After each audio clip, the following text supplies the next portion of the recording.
Assalamualaikum warahmatullahi wabarakatuh. Perkenalkan, nama saya Indriani, NIM 513191023. Saya dari Universitas Nahdlatul Ulama Surabaya. Di sini saya akan mempresentasikan proses penelitian skripsi yang berjudul Pengaruh Manajemen Laba, Rasio Keuangan, dan Mekanisme Corporate Governance terhadap Peringkat Obligasi, yang bersumber pada Rizka Dewi Oktaviani, Universitas Negeri Semarang pada tahun 2013. Langkah pertama yaitu observasi. Pada bab 1 pendahuluan. Latar belakang masalah, investasi digolongkan menjadi dua jenis, yaitu investasi dalam surat kepemilikan atau saham dan investigasi dalam surat utang atau obligasi. Bursa Efek Indonesia mendefinisikan obligasi sebagai surat utang jangka menengah panjang yang dapat dipindahtangankan yang berisi janji dari pihak yang menerbitkan untuk membayar imbalan berupa bunga pada periode tertentu dan melunasi pokok utang pada waktu yang telah ditentukan kepada pihak pembeli obligasi tersebut. Penerbitan obligasi dilakukan oleh perusahaan yang membutuhkan dana, baik untuk ekspansi bisnisnya ataupun untuk memenuhi kebutuhan keuangan perusahaan dalam jangka pendek ataupun jangka panjang. Revelino et al. 2008. Kelebihan investasi obligasi dibanding saham yaitu dalam hal pembayaran return.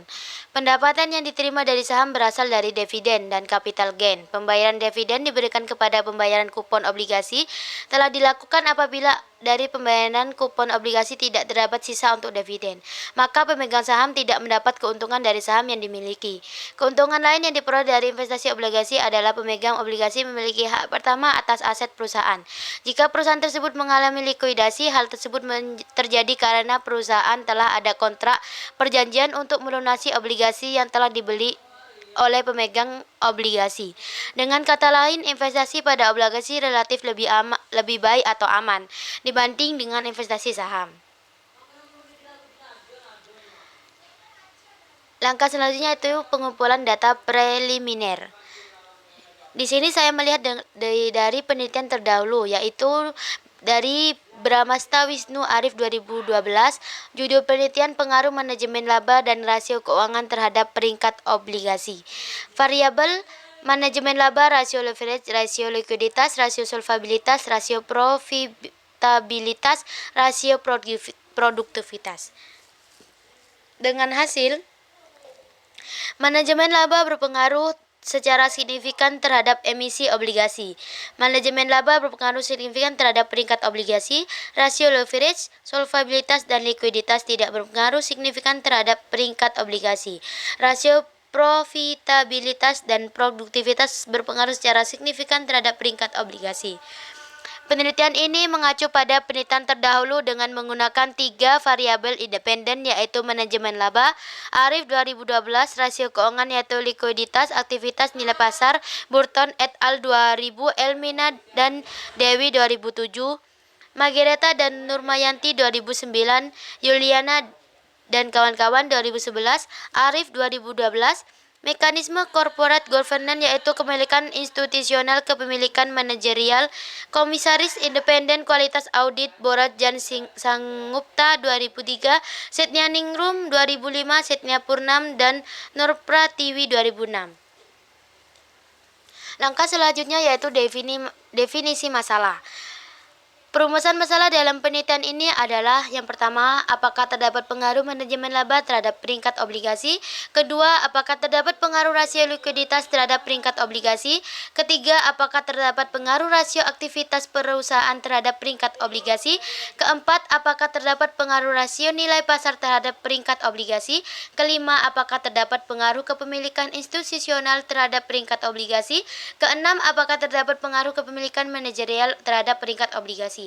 Ketujuh, apakah terdapat pengaruh komisaris independen terhadap peringkat obligasi? Dan kedelapan, apakah terdapat pengaruh kualitas audit terhadap peringkat obligasi? Langkah selanjutnya yaitu kerangka dasar teori yang ada pada bab 2, landasan teori. Landasan teori keagenan yaitu: hubungan keagenan merupakan suatu kontrak antara prinsipal dengan agen. Inti dari hubungan keagenan adalah adanya pemisahan antara kepemilikan prinsipal atau investor dan pengendalian agen atau manajer. Darmawati et al. 2005 dalam Setya Purnama dan Nur Pratiwi 2006. Kepemilikan diwakili oleh investor yang mendeklarasikan kewenangan pada agen, dalam hal ini manajer, untuk mengolah kekayaan investor. Investor mempunyai harapan bahwa dengan mendelegasikan wewenang pengelolaan tersebut, mereka akan memperoleh keuntungan dengan bertambahnya kekayaan dan kemakmuran investor. Agensi teori mengidentifikasi potensi konflik kepentingan antara pihak-pihak dalam perusahaan yang mempengaruhi perilaku perusahaan dalam berbagai cara yang berbeda. Almilia dan Siva 2006. Teori keagenan menekankan pada penentuan pengaturan kontrak dan efisien dalam hubungan pemilik dengan agen. Kontrak dan efisien merupakan kontrak yang jelas untuk masing-masing pihak yang berisi tentang hak dan kewajiban, sehingga dapat minimalkan konflik keagenan. Setya Purnama dan Nur Pratiwi 2006. Teori keagenan dilandasi dengan 3 asumsi Eisenhardt 1989, yaitu asumsi sifat manusia, human assumption, asumsi keorganisasian, organisasional asumsi, dan asumsi informasi, information asumsi. Selanjutnya yaitu teori sinyal. Teori sinyal menjelaskan alasan perusahaan untuk memberikan informasi laporan keuangan pada pihak eksternal terkait dengan adanya asimetri informasi antara pihak manajemen perusahaan dengan pihak luar, di mana pihak manajemen perusahaan memiliki lebih banyak informasi serta mengetahui prospek perusahaan di masa yang akan datang. Informasi sangat dibutuhkan bagi pihak yang berkepentingan dalam suatu perusahaan. Asimetri informasi menyebabkan pihak eksternal perusahaan sangat sulit untuk membedakan antara perusahaan yang dimiliki kualitas tinggi dan rendah. Sebelum memutuskan untuk berinvestasi pada obligasi suatu perusahaan, pihak eksternal merupakan perusahaan seperti calon investor sangat membutuhkan informasi tentang kondisi obligasi. Peringkat obligasi memberikan informasi mengenai kinerja keuangan dan posisi bisnis perusahaan emiten. Kinerja keuangan tersebut bisa ditunjukkan dengan rasio-rasio keuangan perusahaan. Investor maupun kreditur dapat mengetahui kondisi perusahaan dari sinyal yang diberikan. Sinyal yang ditunjukkan pada investasi obligasi adalah adanya peringkat obligasi. Untuk itu, dengan teori sinyal diharapkan manajemen memberikan sinyal berupa informasi mengenai kualitas dan atau kondisi obligasi. Apakah obligasi berpotensi gagal bayar atau tidak? Salah satu sinyal tersebut ditunjukkan dengan peringkat obligasi.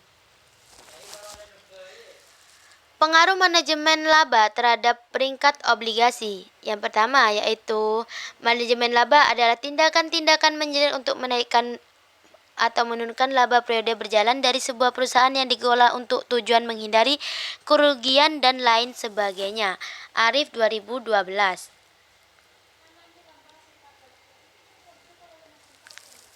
Manajemen laba dapat membuat kinerja perusahaan terlihat baik dari investor dengan menaikkan laba yang diperoleh perusahaan. Manajemen laba juga dapat mempengaruhi peringkat obligasi perusahaan.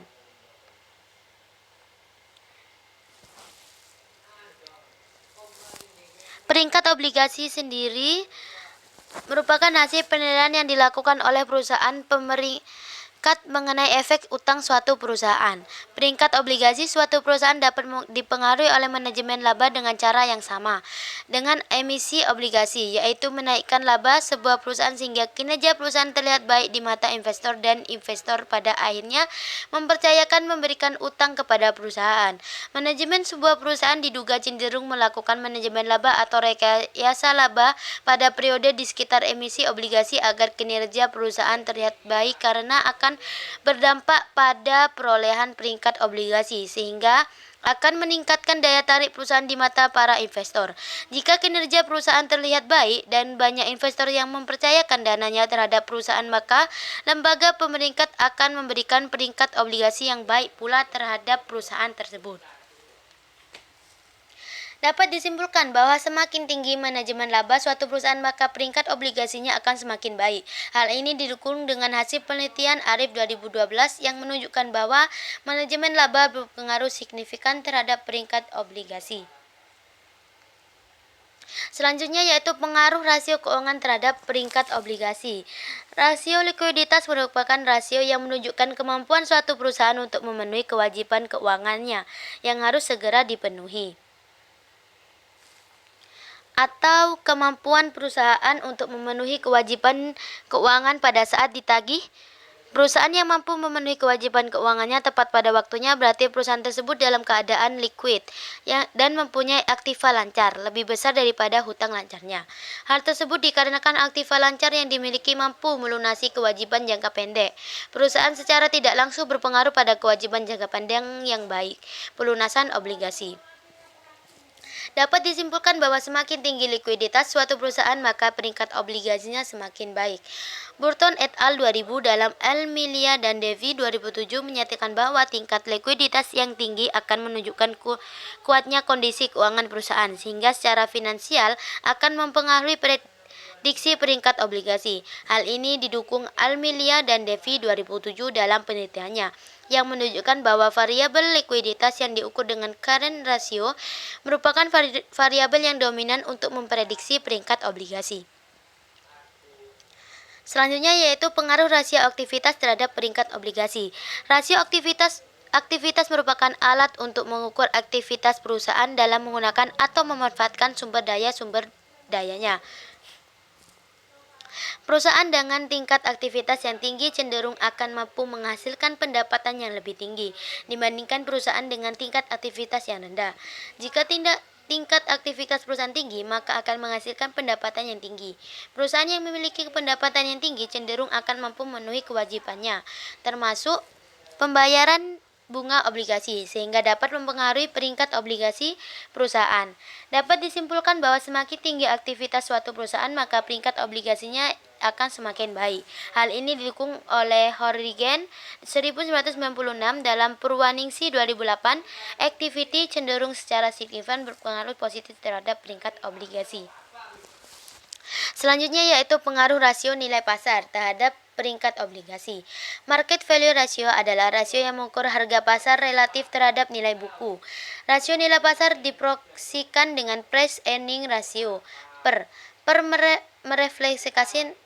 merefleksikan ekspektasi investor mengenai kinerja masa depan perusahaan.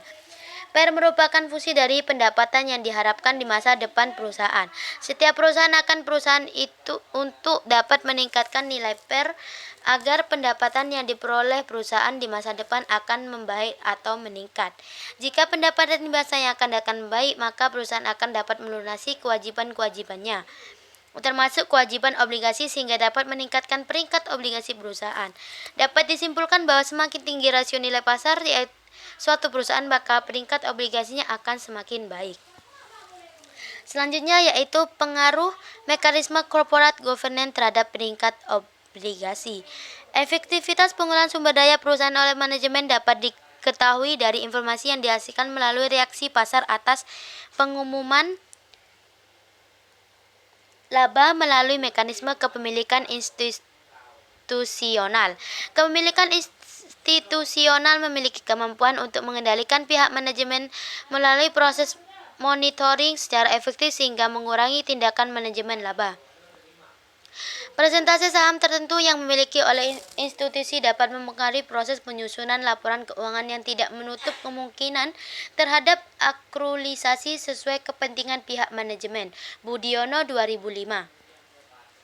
Dengan adanya kepemilikan institusional, maka tata kelola perusahaan yang baik dapat dilaksanakan sehingga dapat mencegah hazard dari manajemen atau segera melakukan tindakan perbaikan manajemen yang pada akhirnya dapat meningkatkan kinerja perusahaan dan meningkat surat utangnya tinggi.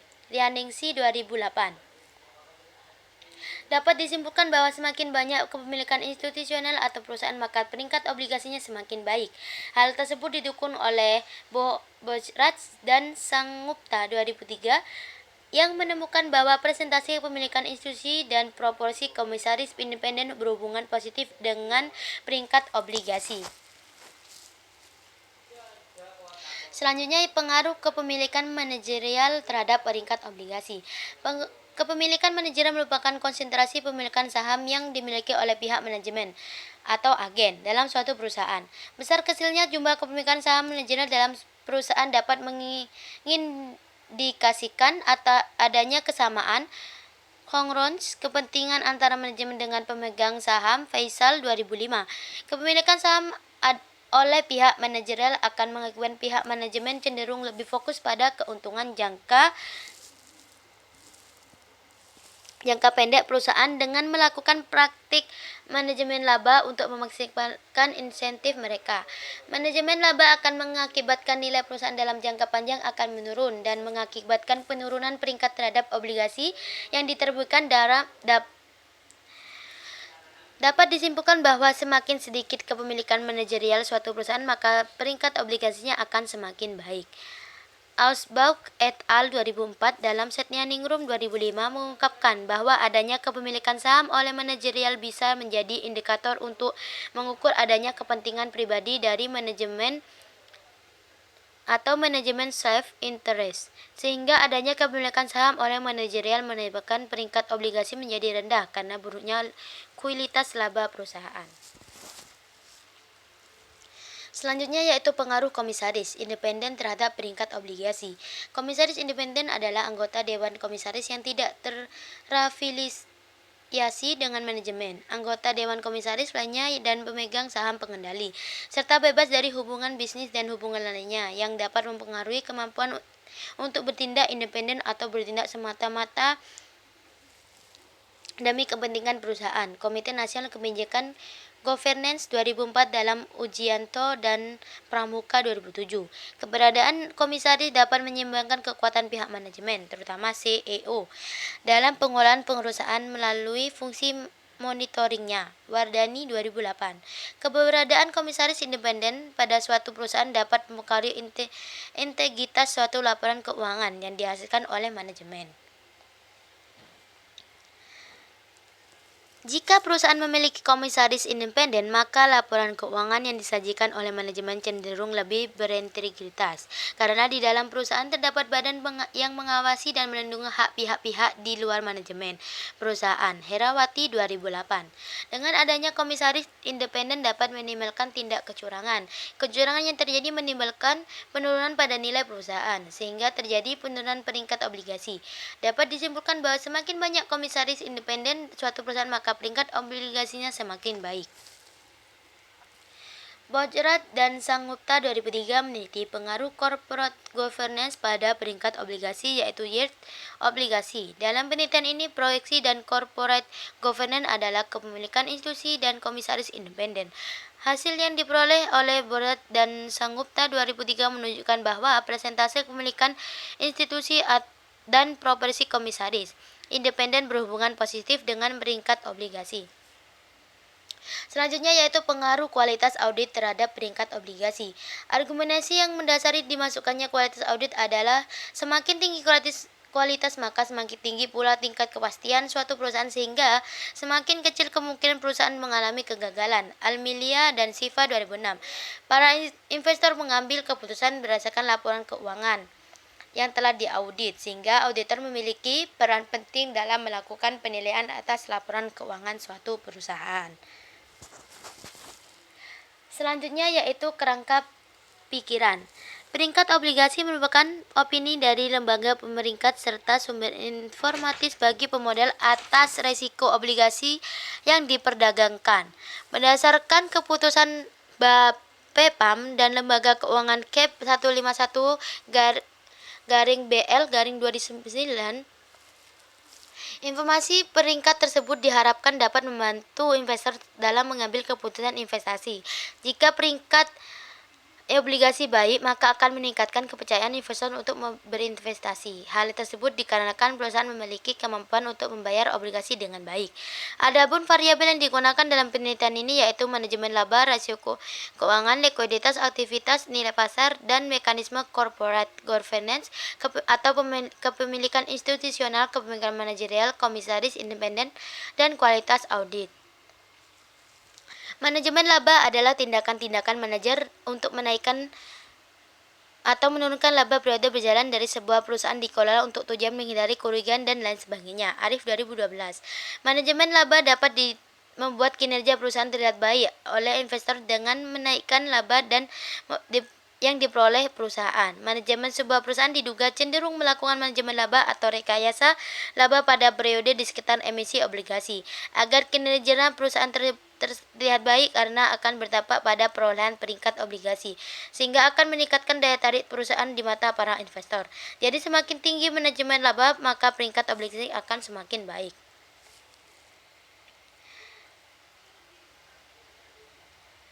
Kerangka pikiran yaitu yang diproduksi dengan per. Jika pendapatan di masa depan membaik, maka perusahaan dapat memenuhi kewajiban sehingga akan meningkatkan peringkat obligasinya. Jadi semakin tinggi nilai pasar suatu perusahaan, maka peringkat obligasinya akan semakin baik. Corporate governance memberikan kepastian bahwa manajemen agen bertindak yang terbaik demi kepentingan perusahaan.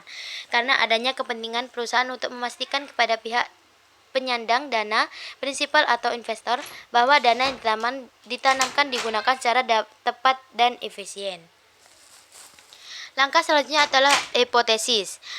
Di sini hipotesis penelitian ini berdasarkan kerangka berikut di atas adalah H1 manajemen laba berpengaruh terhadap peringkat obligasi, H2 rasio likuiditas berpengaruh terhadap peringkat obligasi, H3 rasio aktivitas berpengaruh terhadap peringkat obligasi, H4 rasio nilai pasar berpengaruh terhadap peringkat obligasi, H5 kepemilikan institusional berpengaruh terhadap peringkat obligasi, H6 kepemilikan manajerial berpengaruh terhadap peringkat obligasi, H7 komisaris independen berpengaruh terhadap peringkat obligasi, kualitas audit berpengaruh terhadap peringkat obligasi. Bab 3 yaitu metode penelitian. Jenis dan desain penelitian. Jenis data yang digunakan dalam penelitian ini adalah data sekunder. Beberapa laporan keuangan tahunan yang terdaftar di Bursa Efek Indonesia (BIE) yang diperoleh laporannya berakhir 31 Desember. Data tersebut diperoleh dari Indonesia Capital Market Directory (ICMD), juga di database rating obligasi perusahaan yang dikeluarkan Pendibon www.pevindo.com. Laporan keuangan tahunan yang dipilih adalah laporan keuangan perusahaan yang mengeluarkan obligasi dan diperingkat oleh PT Povindo. Langkah selanjutnya yaitu pengumpulan data, analisis, dan interpretasi. Di sini metode pengumpulan datanya yaitu pada penelitian ini data yang digunakan adalah data sekunder. Metode pengumpulan data yang digunakan adalah metode dokumentasi. Data yang dikumpulkan terdiri dari data laporan tahunan, annual report, yang diperoleh di Pusat Informasi Pasar Modal, Indonesia Stock Exchange, atau akses internet www.idx.co.id. Data peringkat obligasi diperoleh dari database rating obligasi perusahaan yang dikeluarkan Pevindo dengan mengakses internet yaitu www.pevindo.com. Metode analisis data. Pengujian terhadap hipotesis dalam penelitian ini dilakukan dengan analisis multivariate menggunakan regresi logistik. Model ini digunakan ketika ingin menguji apakah probabilitas terjadi variabel dependen berbentuk non-metrik atau kategorikal dapat diprediksi dengan variabel independennya, di mana variabel independennya merupakan kombinasi antara variabel metrik dan non-metrik atau kategorikal. Selain itu, model ini dipilih karena variabel dependen dalam penelitian adalah variabel kualitatif dan mempunyai urutan ordered, sehingga tidak dapat digunakan model probabilitas linear seperti multinominal logit Ghazali 2012. Teknik analisis ini tidak memerlukan lagi uji normalitas dan uji asumsi klasik pada variabel bebasnya. Ghazali 2012.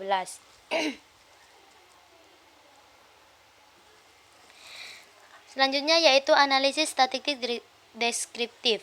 Statistik deskriptif memberikan gambaran atau deskriptif variabel-variabel dalam penelitian statistik. Statistik deskriptif yang digunakan dalam penelitian ini adalah nilai rata-rata, mean, maksimum, minimum, dan deviasi standar untuk menggambarkan variabel manajemen laba, rasio likuiditas, rasio aktivitas, rasio nilai pasar. Kepemilikan institusional komisaris independen, kepemilikan manajerial, dan kualitas audit sehingga secara kontekstual dapat lebih mudah dimengerti oleh pembaca. Statistik inferensial analisis regresi yang digunakan dalam penelitian ini adalah analisis regresi logistik. Beberapa alasan yang mendasari penggunaan regresi logistik dalam penelitian ini antara lain: 1. Variabel dependen bersifat dikotomi atau dua variabel. 2. Variabel prediktor bersifat campuran antara numerik dan kategorik. 3. Variabel independen tidak harus memiliki keragaman yang sama antar kelompok variabel. 4. Kategori dalam variabel independen harus terpisah satu sama lain atau bersifat eksklusif. Regresi logistik sebenarnya mirip dengan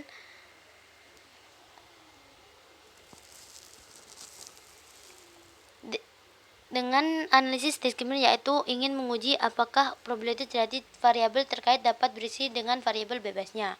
Ghazali 2012.2.333.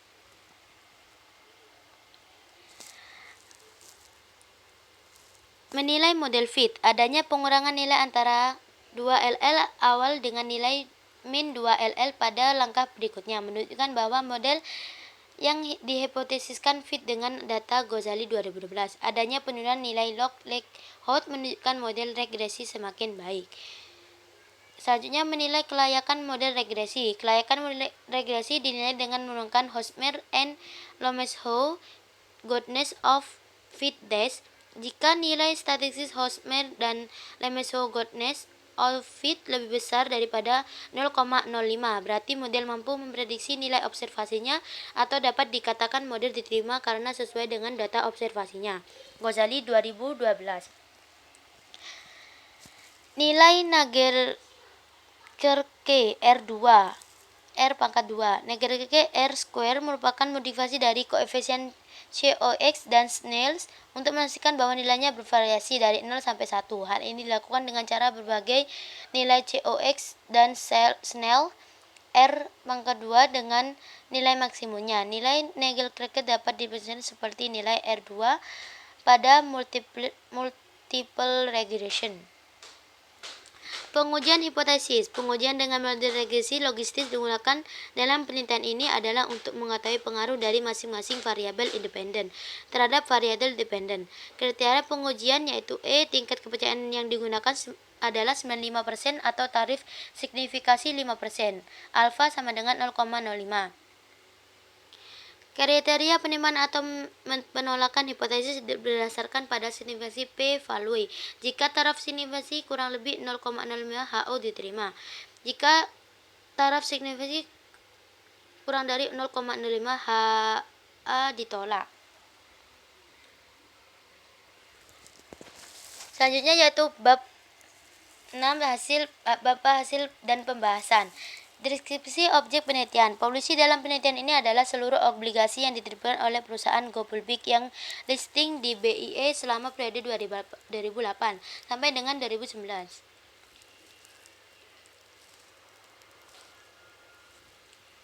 Sampel yang digunakan dalam penelitian ini dipilih secara proportif sampling sebagai syarat yang harus dipenuhi untuk menjadi sampel penelitian. Penelitian ini menggunakan data sekunder yang berupa annual report perusahaan non-keuangan tahun 2008 sampai 2011 yang diperoleh dari www.idx.co.id. Adapun nama-nama perusahaan yang terpilih menjadi sampel dapat dilihat pada tabel berikut. Yang pertama yaitu kode ADHI, nama perusahaan Adikarya Persero Tbk, bidang perusahaan konstruksi. Kedua APOL, Arpeni pertama Ocean Line Tbk yang pada bidang perusahaan transportasi. 3. BLTA Berlian Laju Tanker Tbk, bidang perusahaan transportasi. FREN Mobil 8 Telkom Tbk, bidang perusahaan telekomunikasi. Excel PT Excel Likomindo Pratama Tbk, bidang perusahaan telekomunikasi. INDF Indofood Tbk, bidang perusahaan makanan dan minuman. ISAT nama perusahaan Indosat Tbk, bidang perusahaan telekomunikasi. LTLS Lautan Luas Tbk, bidang perusahaan Wolesel. PWON Pakuwon Jati, bidang perusahaan properti dan real estate. SCTV, Surya Citra Televisi, bidang perusahaan advertising, printing, dan media. Yang terakhir SMRA, Summarecon Agung Tbk, bidang perusahaan properti dan real estate. Analisis statistik deskriptif. Analisis statistik deskriptif menggunakan untuk memberikan gambaran secara statistik atas variabel-variabel independen dan variabel dependen dalam penelitian ini. Variabel-variabel independen dalam penelitian ini adalah manajemen laba, rasio likuiditas, rasio aktivitas, rasio nilai pasar, kepemilikan institusional, kepemilikan manajerial, komisaris independen, dan kualitas audit. Informasi yang terdapat dalam statistik deskriptif berupa nilai MIAN rata-rata atau MIAN, nilai minimum, maksimum, dan standar divisi. Standard deviation berikut adalah hasil uji statistik deskriptif menggunakan SPSS 16. Hasil analisis deskripsi pada tabel 4.2 menunjukkan bahwa banyaknya sampel N adalah 44. Jumlah tersebut merupakan total sampel perusahaan non-keuangan yang memiliki kepemilikan manajer selama 4 tahun. Pengamatan pada penelitian pada tahun 2008 sampai 2011, di mana setiap tahunnya terdapat 11 perusahaan non-keuangan yang mempunyai sampel penelitian. Peringkat obligasi merupakan opini dari lembaga pemeringkat serta sumber informasi bagi pemodal atas risiko obligasi yang diperdagangkan berdasarkan keputusan BAPEPAM dan lembaga keuangan CAP garing 151 garing BL garing 29. Variabel ini diukur dengan menggunakan DUMI, di mana nilai 0 diberikan pada peringkat obligasi yang termasuk dalam kategori non-investment BB, B, CCC, D, dan nilai 1 diberikan pada peringkat obligasi yang termasuk dalam kategori investment grade AAA, AA, A, BBB. Hasil output SPSS dalam statistik deskriptif menunjukkan bahwa terdapat 26 59,1% obligasi yang termasuk dalam kategori investment grade dan 18 40,9% obligasi yang termasuk dalam kategori non-investment.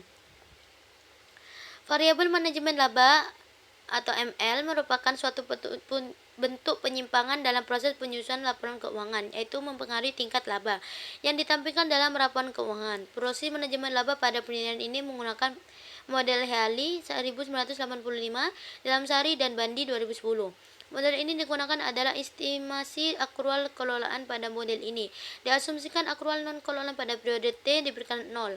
Hasil uji statistik deskriptif pada tabel 4.3 menunjukkan variabel menunjukkan laba dimiliki nilai rata-rata min 0,09220 dengan standar deviasi sebesar 0,0402 dan dari rata-rata, di mana nilai minimumnya sebesar min 0,39 yang dimiliki oleh Mobile 8 Telkom Tbk Friend 2009 dan nilainya maksimum sebesar 0,41 yang dimiliki Mobile 8 Telkom Tbk Friend 2008. Hal ini berarti perbedaan manajemen laba yang terdapat di dalam perusahaan non-keuangan minimal sebesar min 0,39% dan maksimal sebesar 0,41%. Variabel manajemen laba memiliki nilai rata-rata sebesar 0,0920 lebih kecil dari standar deviasinya, yaitu sebesar 0,20402. Hasil ini menunjukkan bahwa sebaran data untuk variabel manajemen laba berbeda. Hal ini terlihat dari selisih angka antara MIAN dan standar deviasi yang jauh berbeda. Artinya terdapat penyimpangan yang besar perolehan peringkat obligasi ketika diprediksi dengan manajemen laba. Selanjutnya yaitu bab 5, yaitu penutup. Simpulan dari penelitian ini adalah manajemen laba yang berpengaruh terhadap peringkat obligasi. Kedua, rasio likuiditas berpengaruh terhadap peringkat obligasi. Ketiga, rasio aktivitas tidak berpengaruh terhadap peringkat obligasi. Keempat, rasio nilai pasar tidak berpengaruh terhadap peringkat obligasi. Kelima, kepemilikan institusional tidak berpengaruh terhadap peringkat obligasi. Keenam, kepemilikan manajerial berpengaruh terhadap peringkat obligasi. Ketujuh, komisaris independen tidak berpengaruh terhadap peringkat obligasi. Kedelapan, kualitas audit berpengaruh terhadap peringkat obligasi. Selanjutnya yaitu saran berdasarkan hasil penelitian ini adalah Penelitian ini menggunakan perusahaan non-keuangan. Penelitian selanjutnya diharapkan dapat mengganti sampel agar hasil penelitian dapat bervariasi. Alternatif yang bisa diambil misalnya dengan meneliti perusahaan keuangan. Penelitian ini menggunakan beberapa variabel terkait corporate governance. Penelitian selanjutnya mampu menggunakan unsur mekanisme informasi keuangan yang lebih luas seperti leverage, profitabilitas, rasio keuangan lainnya untuk memberikan gambaran yang lebih real serta membandingkan antara hasil pemeringkatan satu agen pemeringkat dengan agen pemeringkat lainnya. 3. Variabel aktivitas perusahaan dan nilai pasar dalam penelitian ini tidak berpengaruh terhadap peringkat obligasi. Hasil dari SIROT sangat tergantung dari jenis dan sifat industrinya, karena tidak semua perusahaan memiliki aktivitas dan nilai pasar yang sama. Untuk meneliti selanjutnya harus berhati-hati dalam melakukan interpretasi terhadap aktivitas perusahaan dan nilai pasar suatu perusahaan. Terima kasih, sekian presentasi dari saya. Jika ada kesalahan kata, saya mohon maaf sebesar-besarnya. Wassalamualaikum warahmatullahi wabarakatuh.